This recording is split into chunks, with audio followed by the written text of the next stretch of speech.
let's start off with this one, which kind of looks familiar. Yeah, I'm probably pretty young there. I reckon I'm about 17. Yeah, I used to wear a lot of Evisu, all second-hand.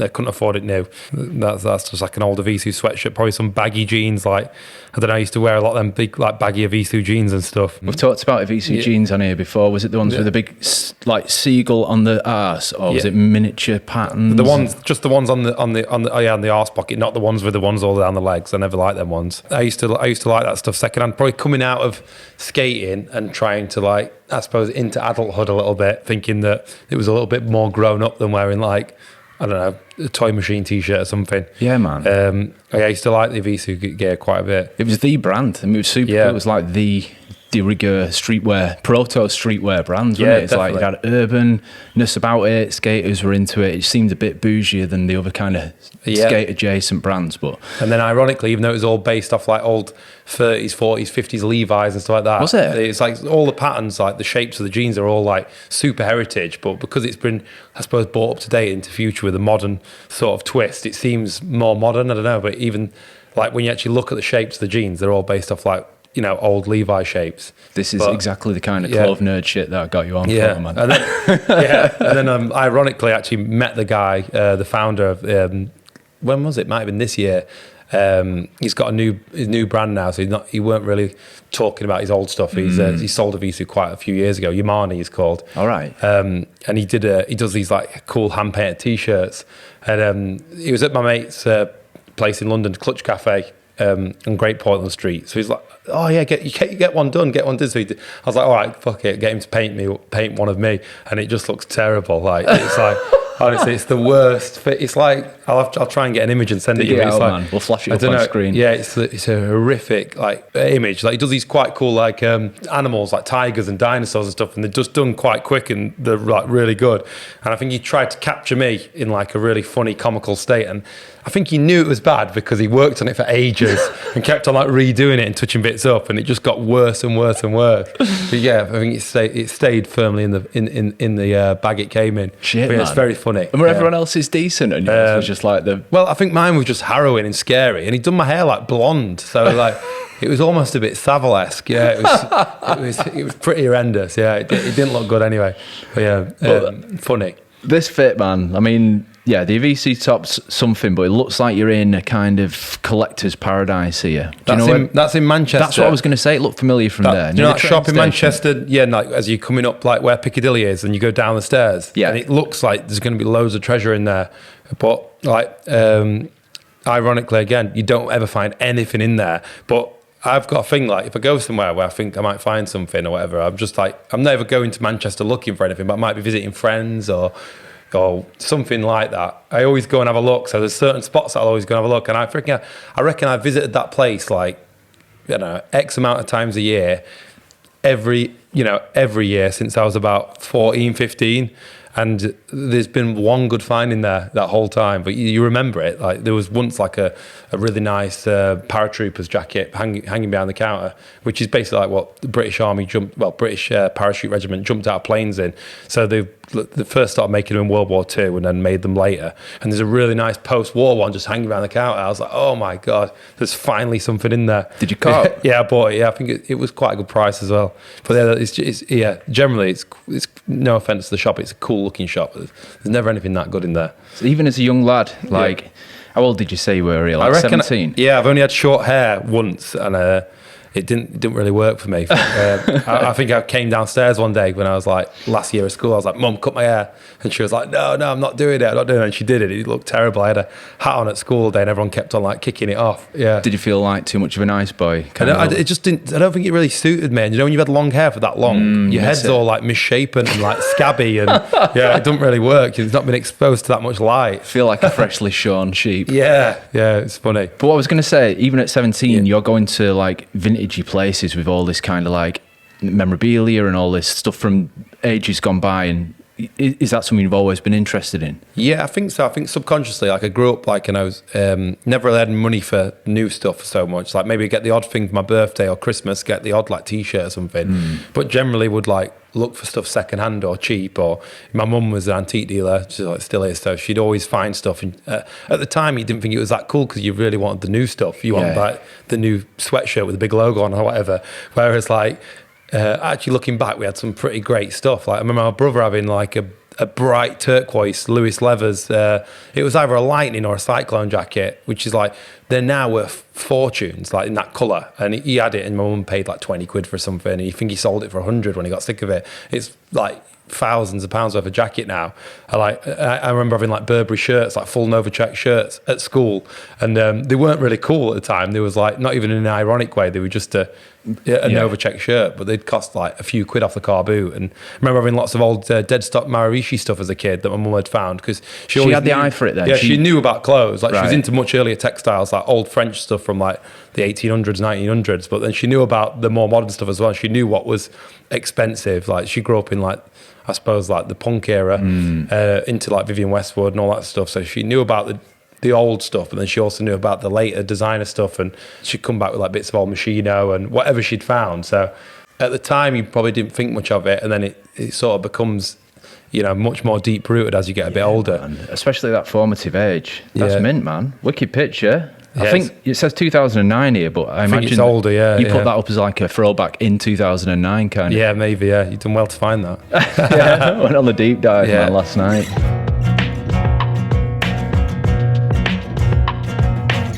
Tell us what you're rocking there and where you're at and who's your mate. So it says a couple of years ago, that says 2022. So I think that's like 2020. So basically, CP Company got in touch and said, we're doing a book about the 50th anniversary of the brand.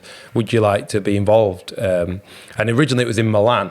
So I was like, oh yeah, great. Sounds wicked. Like free trip to Milan. You know, have some photos talk. And then, so then the conversation was back and forth with a guy called Lodovico, who pretty much, helped work on like and put most of it together for the the Ideas from Massimosti book. Okay, which is like obviously shows you all the work of Osti. It's quite an old book now, and then it's been reissued as well. So he put a lot of that together. So he was working on the book for CP, and obviously I said, yeah, I'd love to be involved. And then lockdown hit, and they said, oh, we can't do it in Milan anymore, but we'll try and do it in London. So he was like, oh, do you know anyone else that'd be interested or whatever? And at first I suggested my mate Edward, and at first he's like, oh no, it's a bit ridiculous. Like, I don't know quite where it gets, where the tie is. Right, because he wasn't like a CP fan or a CP wearer. He wasn't in the fashion world himself, or maybe. And I think but then I think he wanted someone that was a bit off the cuff, or like maybe a bit unseen, or that didn't really use the internet. And then I explained more in depth, like, what it was about, and explained that, he's the one that sort of got me into them brands and educated me, and he'd been buying that stuff since the 80s and 90s, so he knew about it. And then he was like, he really liked the idea, so it was kind of nice not to just do it on my own and do it with a friend. So yeah, we travelled down to London, and you actually had a choice when you got there whether to wear their stuff, because they had all the bits from the archive, or to wear your own stuff. So your CP stuff. So of course, obviously, we wanted to wear our own gear. Yeah, man, you got a rep. Yeah, so Edward's wearing like a full suit with like bespoke shoes from Rag Parade. His own stuff, because he buys and sells stuff as well. Okay, so he works for a council, but also buys and sells stuff. He always has done since a kid. So that's kind of how we got to know each other. And so he wore like one of his old CP Parkers, and I wore that's Race Millie, the one that was used in the actual race. Okay, goggles. Yeah, on the back so like the first goggle jacket, I suppose. I think Massimo did the Explorer jacket first, which was like the full face, and then this was for the Mille Miglia race in 1988. But that's like one of the race issued one with, you can't see it quite here, but it says CP Company 1988 Mille Miglia on the chest. Man. So it's quite an iconic jacket. And then some old, I think they're Dutch military pants, and Nike LD 1000s, original 70s ones. Waffly. Yeah. Oh, they're from the 70s, are they? Yeah, they're old ones. I bought them in Japan a while back, yeah. Sick colourway, mate. Yeah, the other pair fell to pieces. I bought another pair that day, but yeah, they crumbled, I think, about a day later. And the denim layering is a Jojo like staple, isn't it? You're rocking denim under your jacket today. Is that something that you like to layer with, like... Yeah, lightweight chambrays and stuff like that. I always like, I always like the really thin denim stuff, like the sort of super light stuff. Is chambray like a form of denim? Yeah, so it's like I suppose like a lighter weight of denim. Yeah. I know I've seen chambray shirts and Adam, but I never really know what the kind of what makes it chambray. Something to do with like how they line up the fibers or something. Yeah, like the warp and weft. Basically, the difference between like a normal warp and weft basically just overlaps each other, where denim is differently aligned. Like someone else that's more of a denim geek could probably know more about it, like someone like Mohsin. But yeah, like I think the fibers, the way that the warp and weft is completely different. I think it gets quite technical. But yeah. I'm not a denim geek, by the way. Just know a bit. Yeah, a little bit. Sick picture, man. Like, he's rocking it. You're rocking it. He's got a hell of a scowl on him as well, hasn't he? Oh yeah. And then that's sat on the seat. That's a CP Company rucksack, which like folds up into a into a chair. Yeah. Genius design. And the last one we're gonna have a look at. Nice. This is another throwback one. Yeah, this is like it's an old one. Yeah, probably. What you rocking? Who's your mate? That's with Skinnyman, the original Dog Art Dapper Dan. Yeah, so this is like I went with my mate Eddie to see. I think it was actually a Lethal Bizzle gig, but we didn't want to see Lethal Bizzle. He was supported by Skinnyman and maybe a Carla. Before a Carla was like sort of big. Yeah. Again, probably like 16 or 17 here.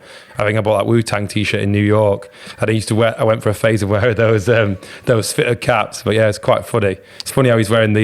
you've accessorised with each other, haven't you? Yeah, he's funny. I remember him saying something like, check me with my spliff and cup of tea, man. He's just having a cup of tea. That's in a Plug in Sheffield, yeah.